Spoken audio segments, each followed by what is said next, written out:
is Faith Wednesdays, and we are back and ready for an exhilarating conversation. We are glad that you are able to be up with us this early and listening in. And for those who will tune in later to catch the replay, we are excited about you as well. We are streaming on multiple platforms right now live. We are on Facebook. We are on Instagram, Twitter, and even Twitch. If you know what Twitch is, that means you are of a certain generation or an influencer in a different kind of way. So we are glad to have you. I am the Reverend Dr. Stephanie Rose Spalding out of Colorado Springs, pastor of Ebenezer Baptist Church in Colorado Springs, as well as interim Associate Vice Chancellor for Equity, Diversity, and Inclusion. And again, glad to be here with my other co-hosts for this morning and our Vote Common Good podcast. Laura, you want to jump in and introduce yourself to our listeners? Yeah. Hi, everybody. Thanks for being with us. I'm Reverend Dr. Laura Sumner Truax. I'm pastoring in Chicago, Illinois at LaSalle Street Church. And very happy to be with Stephanie. And we're missing some of our men folk today. We've got Dominique on the move and Doug on the move. And so we're also joined by our production guy. How fun is that? Daniel Dietrich. So Daniel, you want to go ahead and introduce yourself? Yeah, hey, glad to be with you. Usually I'm behind the scenes and editing the podcast and getting everything ready for the podcast, but I'm glad to be with you on screen today and be a part of the conversation. Awesome. And what a wonderful conversation we have prepared for this morning. And hopefully you will join us and the live feed in the chat, share your thoughts as we get into this discussion for this week. We are in the last week of Black History Month of 2021. I can't believe how fast this year is already going by, right? And that's it. Exactly. But hopefully it won't be a situation like we had in 2020. So those prayers are certainly up. But we're in Black History Month. And last week we had Henry Louis Gates, who is a phenomenal historian and cultural scholar, critic. He, along with PBS, released a documentary, a docuseries, so to speak, on the Black Church in America. I don't know if any of you caught it, but if you have not, PBS is running it throughout the month of February, but you can also catch it online on their platforms. If you have Apple TV or other forms like that, you can still catch it. But it's been getting a lot of attention these past couple of weeks. So we wanted to rally a conversation around the Black church and its significance in the United States. If you haven't seen it, we are going to play the trailer for it just to give a little context around it. And for those who are listening in, you can hear it, but know that the trailer is still out there if you want to see it online. We'll put it in the show notes for later. But again, it is called The Black Church and produced by PBS and Henry Louis Gates. Dan, you want to roll the trailer for us? The Black Church has been the seminal force in shaping the history of the African American people. The history of the Black Church explores the rich, complex, and nuanced history of faith since our ancestors arrived on these shores all the way to the 21st century. The church gave people a sense of worthiness. I don't know how we could have survived as a people without it. To tell this story adequately, I turned to major leaders of the Black church and major social figures in our country, including my friends John Legend and Oprah Winfrey, Yolanda Adams, Pastor Shirley Caesar, Kirk Franklin, and a host of scholars across the country. We had to have some individual and institutional armor in order to preserve our sanity. Our watch was lost. Music's really the language of the Black church. Spirituals and gospel are woven into the foundation of the church. The role of music in the Black church is everything. It sets the tone for how you will feel when the word comes forth. Women are the backbone of the church. People need to know that before it was Martin's dream, it was Prathea's prayer. Women were preaching, they were teaching, they were fighting for our political rights outside of the church, but also fighting for their rights to preach within the church. We were very quick to address racism, but very slow to address sexism. At critical moments in our history, you will find the church at the center of our collective life, playing a pivotal role of anchoring our people and inspiring them to greatness.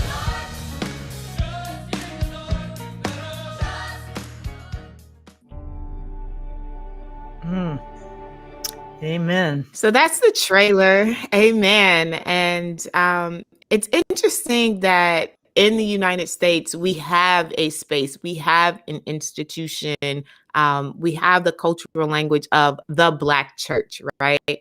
And that doesn't necessarily translate to other communities in the same way.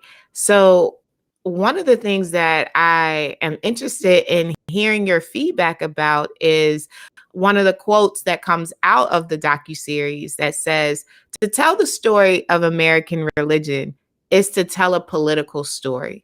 When you hear that statement, when that is evoked into the atmosphere, what comes to mind for you? Like, what is that touching on? What is that saying to us? Yeah, it's such a good question, Stephanie, and I'm so glad you're starting there because I hear a political story, and I think about the story of our common life together. I don't necessarily go to the story of Congress and elected leaders. I go to the polis, to the city, to the movements that have identified our common life.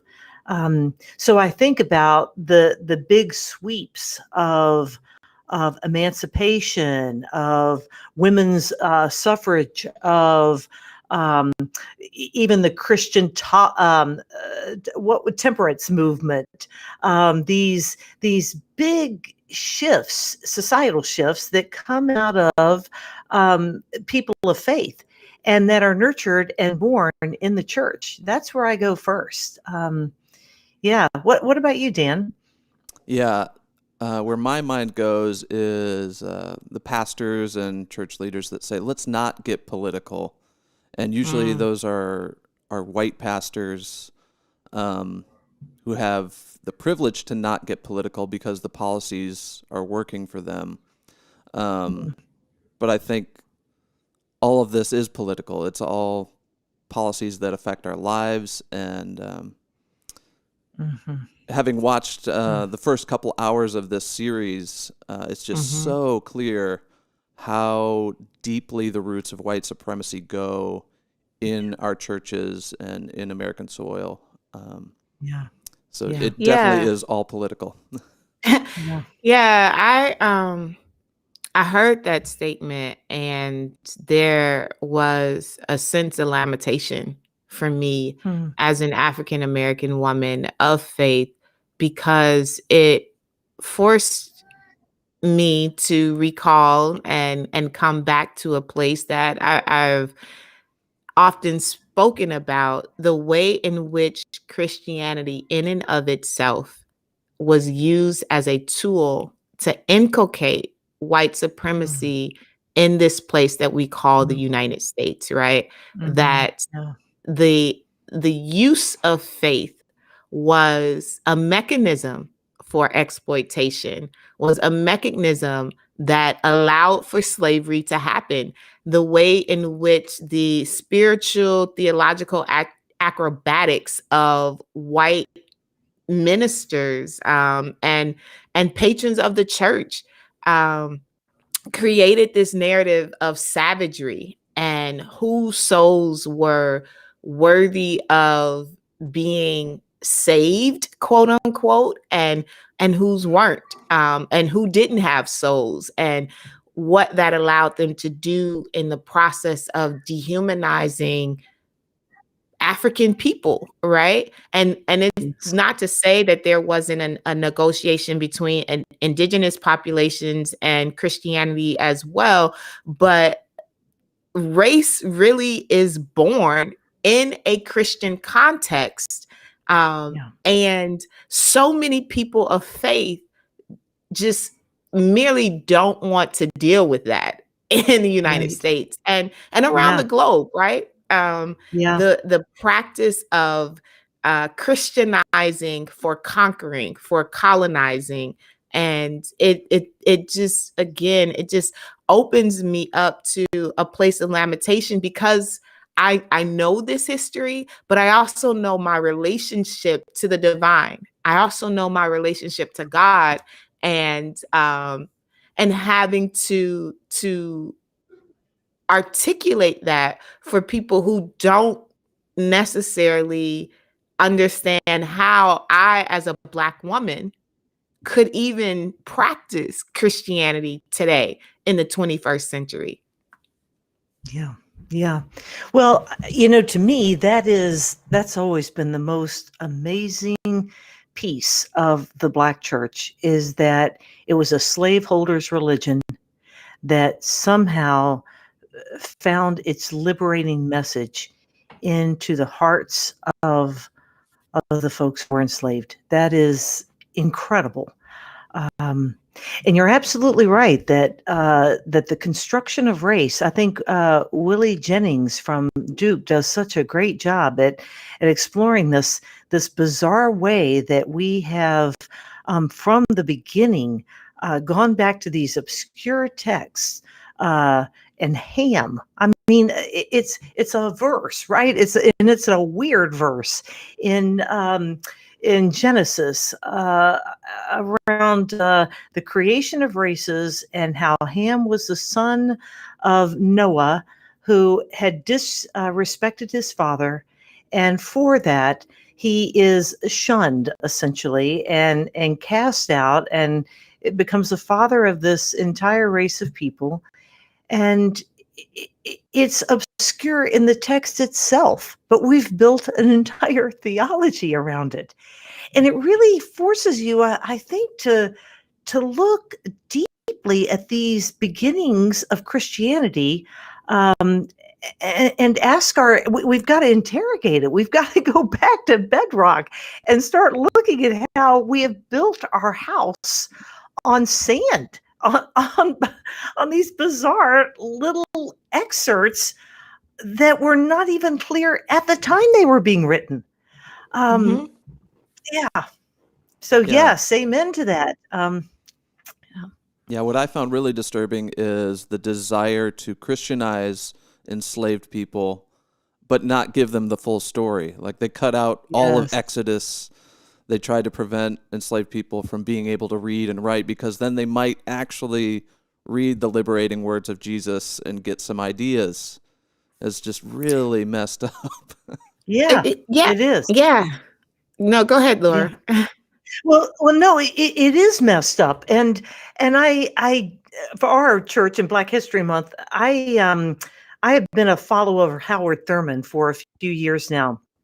And he tells this powerful story that maybe you two already know, maybe some of our listeners know. His grandmother was enslaved in Monroe, Florida. It's northeast Florida. And she would tell the story as Howard Thurman was coming of age. He's born in 1900 in Daytona, Florida. But as he's coming of age, he has the responsibility of reading to his grandmother. And she will tell him all these various things she once read, the Psalms, the Gospels, Revelation, all these different texts. But she will never have him read Paul, any of the works of Paul.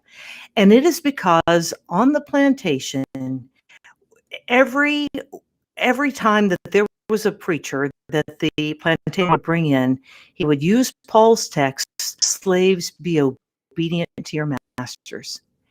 And she made a vow that if she was ever able to read, she would never read anything written by the Apostle Paul.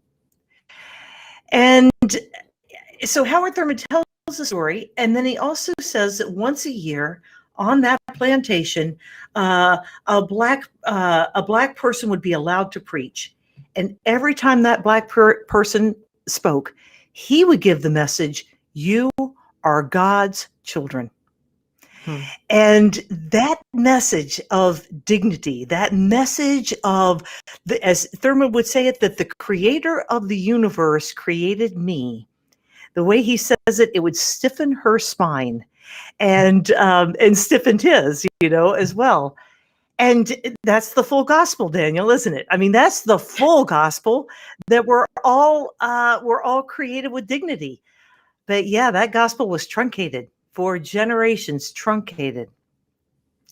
Absolutely. And I want to go back to a little that we touched on earlier, the idea that in this place that we call the United States, there is a predominant notion that Christianity in and of itself is white, right?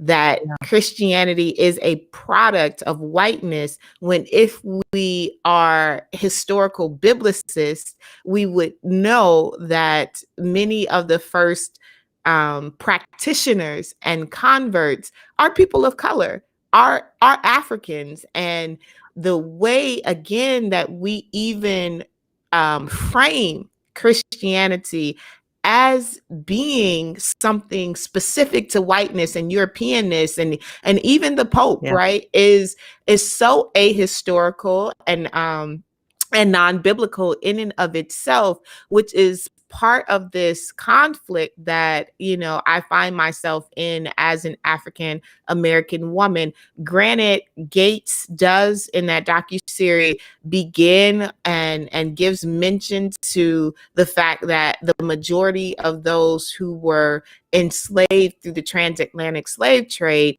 came from and possessed indigenous African religious practices, Islamic practices, but there's a huge part of the history of the African diaspora in which Christianity is not introduced to them by whiteness, right? The Ethiopian church, it is not introduced through the manner of slavery. And so the ways in which African diasporic people can connect through a divine understanding and spiritual practice with the work and the spirit of Christianity is also not simply relegated to whiteness. And I think we need to honor honor that as well, that whiteness does not construct everybody's understanding of who they are in Christ and the Christ figure himself, right? Which is how we get a Thurman, right? This is how we get the Jeremiah Wrights, who are like, I'm gonna need you to reread this Bible. And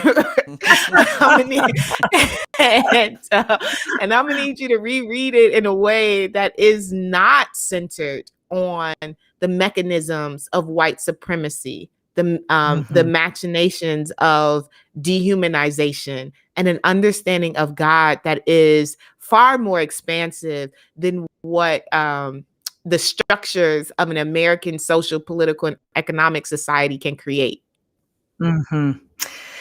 Yeah, so Stephanie, that causes me to think, how would we go about rebuilding the church? Like if you had a whiteboard and you could start a new understanding, a new framework for Christian story. I know that's huge. Do you see, how would we cross-pollinate? How would we start to re-understand a broader sense of God's work in us and a broader understanding of our response to God? Because that's what you're really talking about, right?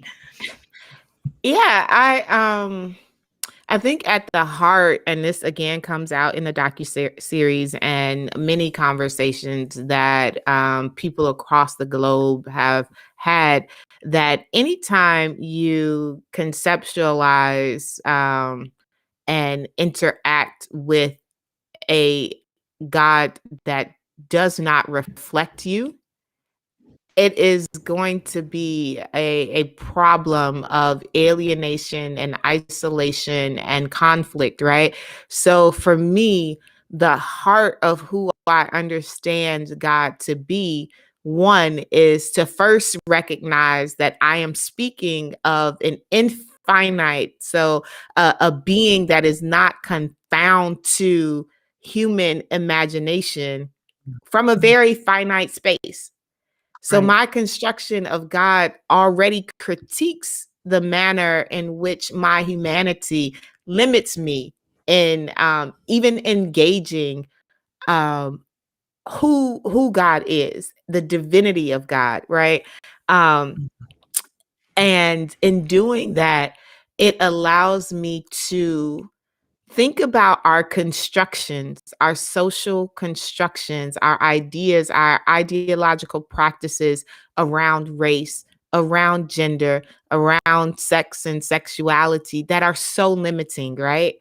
Because Mm. I am leading a Bible study in Revelation right now, and the description of Christ that shows up to John does not look like anything that we would imagine walking up to us, or that we know walking up to us in the street, because John is even as John is looking at Christ, he is incapable of accurately describing the Christ figure because the Christ figure is beyond imagination, right? Right. And so Right. it's always and like this, and like a figure with brass feet, and like Mm. something, right? Because Mhm. of our limitations in our human understanding.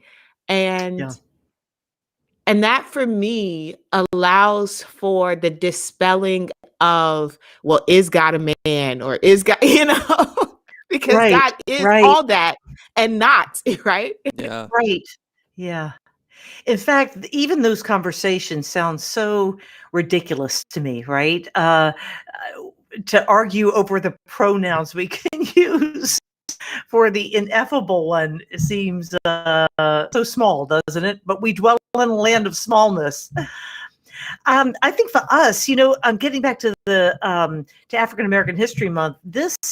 This month at our church, anyway, we brought in Maya Angelou and her writings from "I Know Why the Caged Bird Sings," and paired that with expressions, spirituals, and other poetry that started to move from anything theological to this experiential knowing, this knowing of dignity, and this knowing of oppression, and this knowing that I'm not going to live in that world that they are creating for me to live in. I'm not going to do it.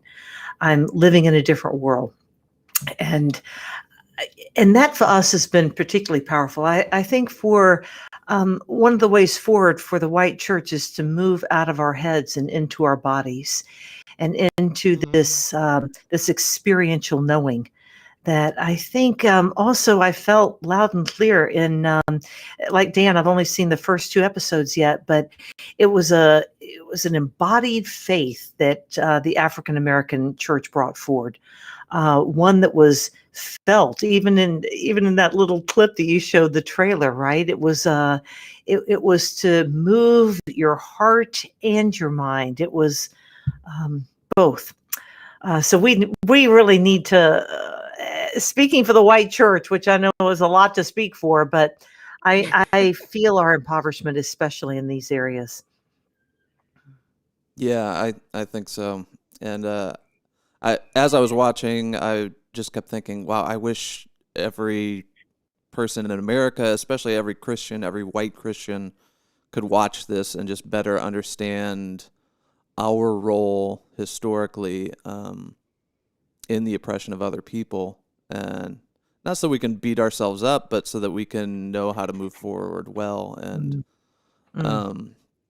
yeah, it's just so compelling, so beautiful, and yet really devastating to peel back the layers and and just see how dark that point in history was. So Thinking of that statement and desire, Dan, and your own network, what do you think or imagine a gathering like that of your friends would look like?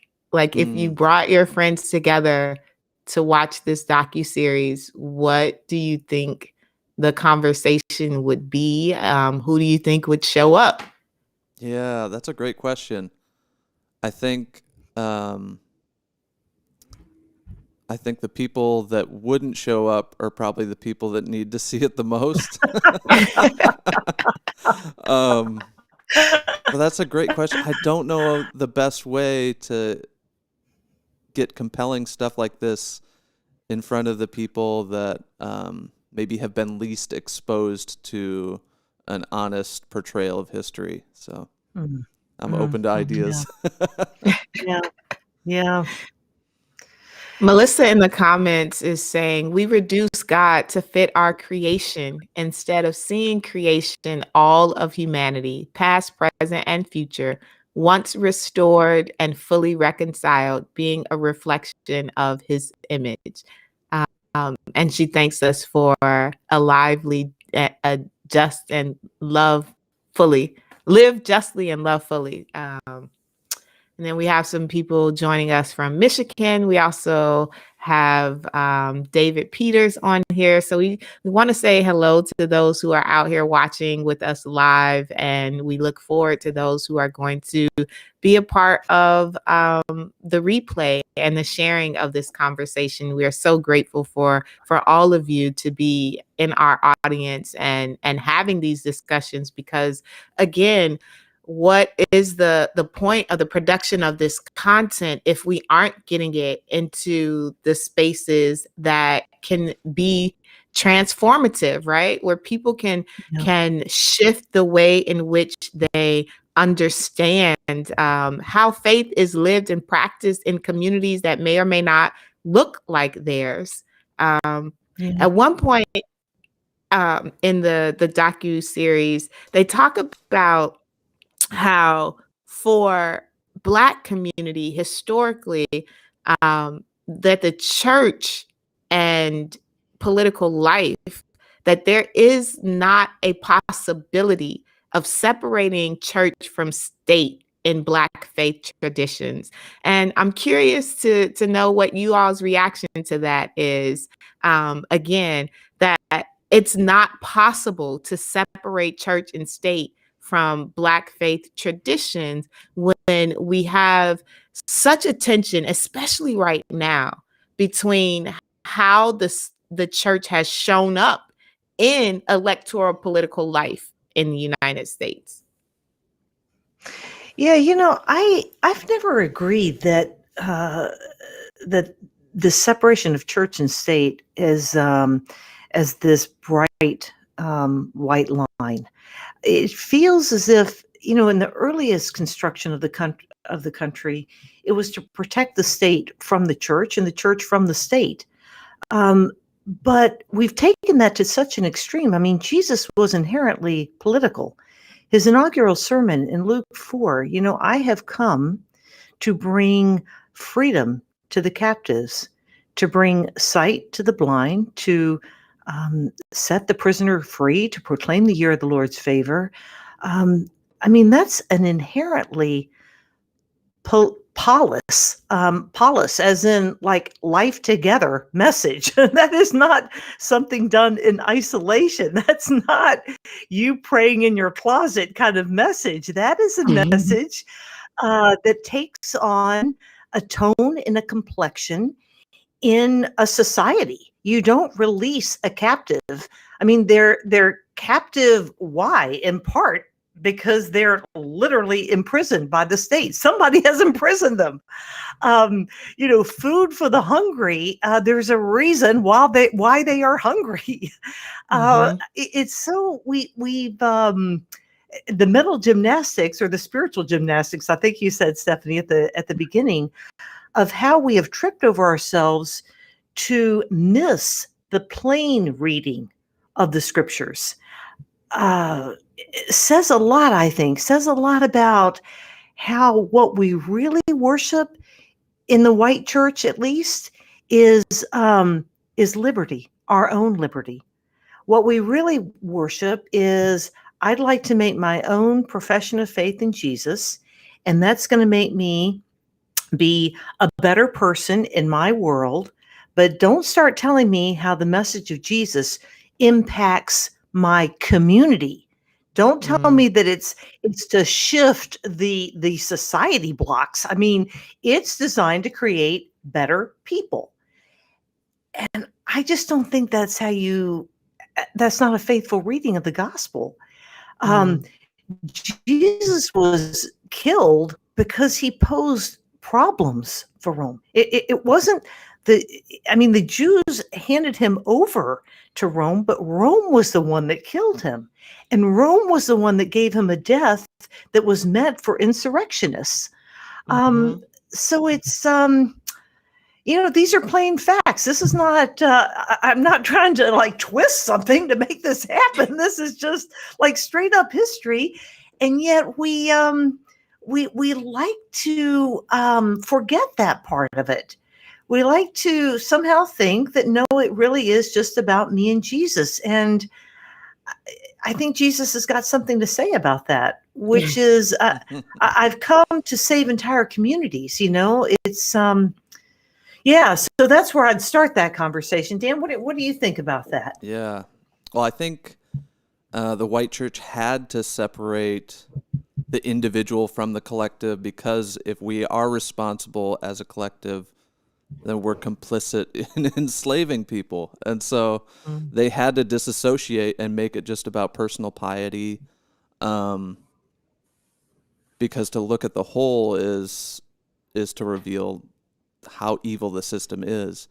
And to jump ahead, I think the last 4 or 5 years, I've just been really frustrated with this idea of churches not getting political. We're just going to preach the gospel. We're not going to get into it, or taking this very centrist view, like we're going to be in the middle, as if somehow there's a virtue to being in between two sides of this. And I think the clear example to the contrary of this is the Black church, which has always been political and always been active, not in spite of their faith, but because of it, because the call of Jesus is to get in there and break systems of oppression and set the captives free, like you're saying. And so, I've just been very frustrated with churches hiding behind the cover of "we don't get political." Yeah. It was one of the hardest parts of my campaign life, was dealing with people in a community, a predominantly religious community, who did not understand what the role of faith is, and the church as an institution and organizing space for Black community, what it means to be a part of faith community. They just could not understand me as a pastor running for office and navigating the conflicts that it rose or presented for other people who had no knowledge, really no historical knowledge of African American community, African American life. When we again listen to the history and know the data that during Reconstruction, when we had about 2,000 elected officials, Black men who were elected officials right after the Civil War, they were second to farmers, or second to people who were in agriculture, were ministers who were elected, because the church was the place where one could develop as a leader. It was also the place where one could get access to knowledge and information. So education was the function and the role of the church house, right? Those who could read and write were probably preaching as well. And it was also the organizing space, even during abolition and antebellum United States. So to not know that history and then to turn around and demand that a Black person would separate themselves from, again, that cultural community for them. But then also the idea that, again, the skewed idea that even as one is doing the work of electoral politics and organizing for progressive liberatory practice in legislation, because that's where many of us find ourselves on the spectrum, especially people of color, that you can't on one hand argue and uplift, and this was for like the tremendously left-leaning progressives. You can't argue and celebrate Ilhan Omar, right? You can't argue and celebrate a Rashida Tlaib and then turn around and say, but you can't be Christian. Right.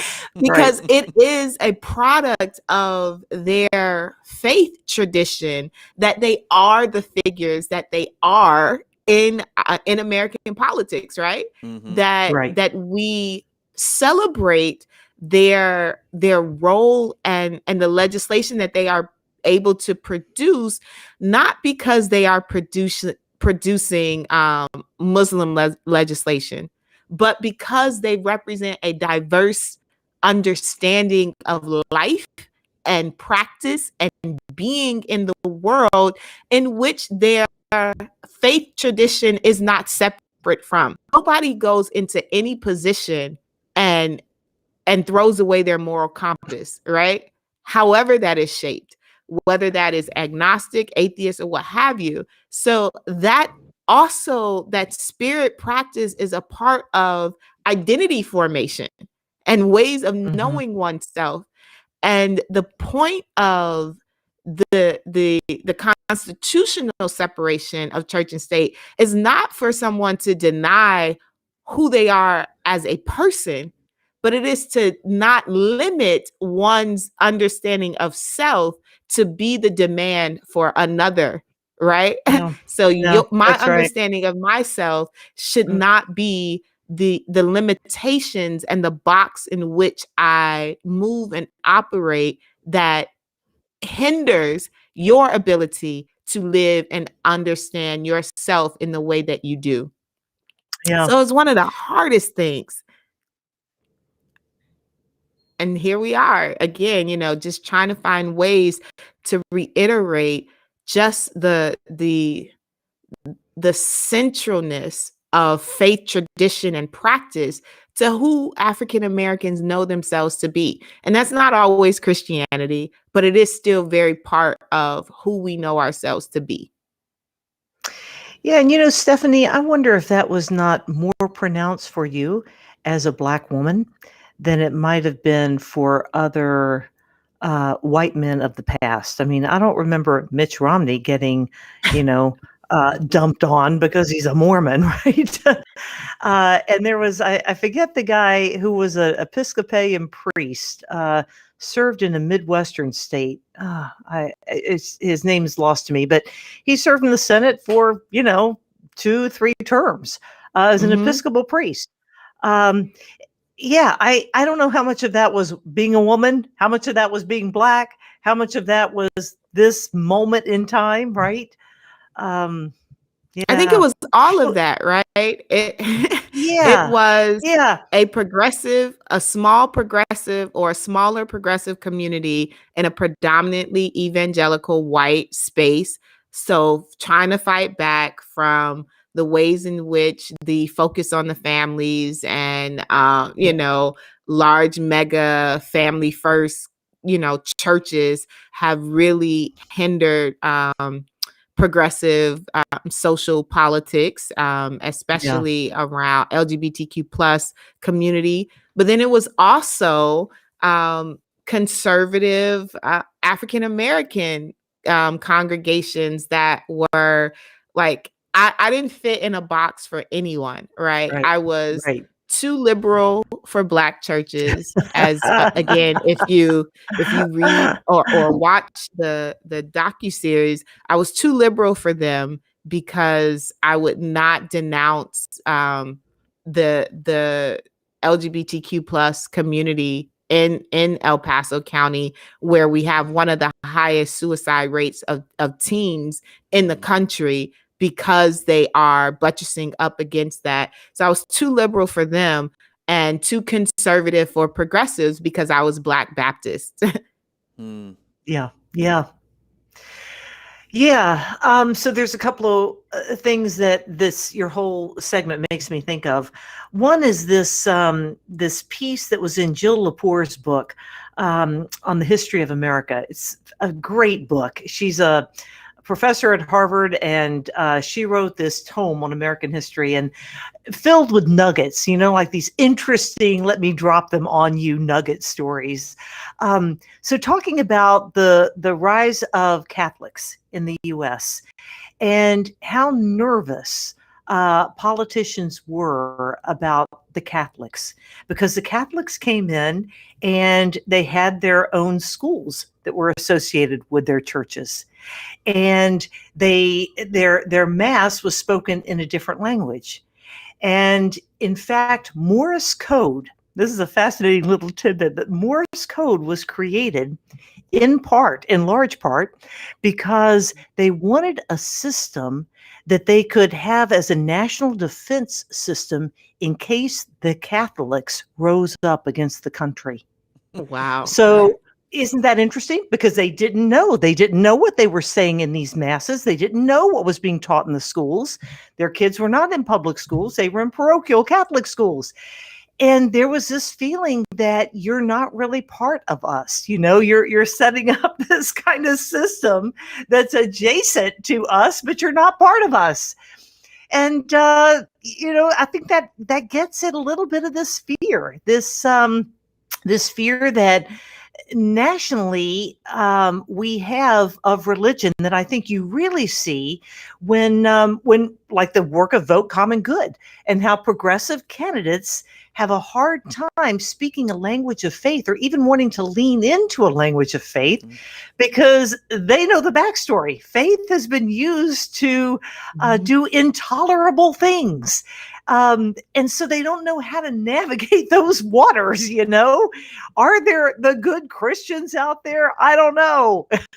That's kind of, I think that's what we get at. We get this easy kind of monolithic right that will have a very lockstep definition of what it means to be a good Christian. And then we get this kind of milieu of a progressive left, which is, over time has shifted from being really against nuclear warfare, right? Chaining ourselves to fences for ICBMs, against capital punishment, for the rights of the LGBTQ community. I mean, but they're instincts that kind of grow up, and you don't get this kind of lockstep thing on the Christian left like you do on the Christian right, and it becomes harder to hold that center. Anyway, that's my thought. That's my thought on where we're at. Greg has asked Laura if you can put the name of the book and author in the chat. Our chat actually is coming in from our live stream, so we don't have a function to type it in right now, but we will add it to the show notes so that you can have it later. Laura, can you repeat the name of the book and the author? Yes. The author is Jill Lepee, and the name of the book is These Truths, A History of the United States. Awesome. Can you spell Jill's last name? Lepore. Awesome. And there you go, Greg. Yeah, it's a tome, Greg. Settle in, get some coffee. But it's magisterial. You'll have so many little nuggets of interesting facts. It's fun. And Wendy shares to Dan, hold an open mind cafe. Have all those you know to reach out to a local church and invite to Zoom, workshop, talk, discussion. And this is a way, to try to bring community and disparate minds together to maybe just watch one episode of the docuseries and generate some conversation from individuals who might not necessarily watch it on their own. Thank you, Wendy, for the suggestion. We are grateful again for our audience members. If you have other questions or comments that you would like to share as you're watching, we love to. What is the name of the docuseries? It's The Black Church. It is hosted on PBS and produced by Henry Louis Gates. So you can see it on their streaming platforms. It's also playing throughout the month for Black History Month, but it is a PBS docu-series, The Black Church. And it's really just amazing in the way that it is speaking to the life of faith, the role of faith in Black community, even to this present moment where some may say this generation X, this generation Z has no use for church and for religion. There's some interesting comments that come in the last hour of the docuseries in which it may not show up in the same form of the traditional church.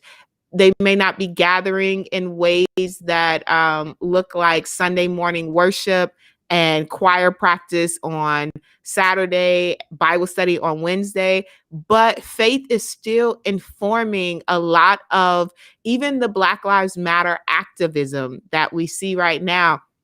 I think of my dear friend, Cori Bush, who is serving her first term in Congress right now. And we have a number of still Black ministers in congressional representation, in Reverend Warmack, who is now senator from Georgia.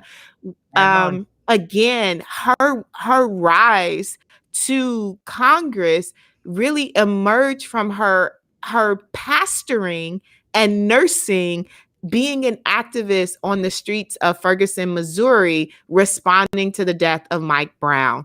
We see the work of Tracy Blackman, Reverend Tracy Blackman, who was there as well in Missouri during Ferguson, and how she moved ministry into the streets of Missouri to advocate for the honoring of Black lives. And so again, we still see faith playing a significant role in the way in which Black community is speaking out to the oppression that they are living, because the search and the desire and the work for liberatory practice in this place that we know as the United States. Yeah.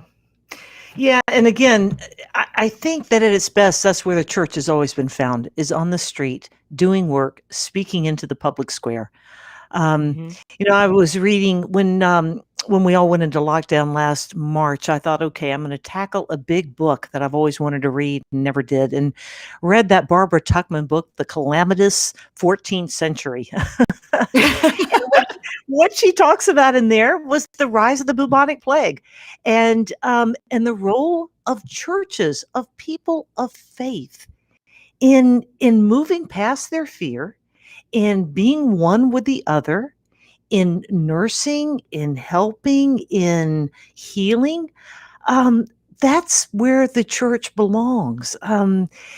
We don't belong in buildings that are walled off from our neighborhood and walled off from people. Its own club. That's not the instinct of the church. And when we get into those places, we start to wither, because that's not the instinct of the gospel. It's sort of like that message of liberation continuing to find an enslaved people, even when white slave owners did not want it to reach them, even when they forced, a steady diet of the Apostle Paul and a steady diet of his words, I would say taken out of context, around slaves obey your masters. Even with that steady diet, the gospel message, the liberating message of Jesus Christ still found a way in. And I think that gospel message is still inviting us, giving us a way in to a revival that's for all people, not just for some people, not just for the people hauled off behind the walls of a church, but for the common good. We've just not mined that. We've settled. I feel like the white church, for sure, because that's the church I know best. The white church has settled for trying to pass the faith along in some sort of categorical way to a next generation. And we've called that success. And that's not success. Success is living wages. Success is a rising tide that really does lift all boats. Success is where single moms are not hustling 3 jobs and farming out their children's, care to the 12-year-old sister. I mean, it's a contagion in a society that's making society better. That's the church at its best. And I feel like, again, we're here again with an opportunity. We were here in the civil rights era with an opportunity. We were here in Reconstruction with an opportunity. I feel like we keep getting these opportunities to get it right, to do it better. The jury's out, of course, on whether we're going to take it. Although I will say, I feel like this is a more hopeful moment. And I'm curious, Dan and Stephanie, what you think about this. I feel like right now, wherever I go, whatever newspaper I've opened, from the Wall Street Journal to the New York Times to the Atlantic Magazine or the New Yorker, and I know those are all like elitist. I've just named a bunch of elitist things. I get it. But they're a range, and I feel like whatever I open, right now there's a conversation on race. Right now there is a conversation on being a different kind of society, and they're leaning harder in some than in others, but it is across the board. I feel like I've got more shows from the Black perspective than I've ever had in my media feeds.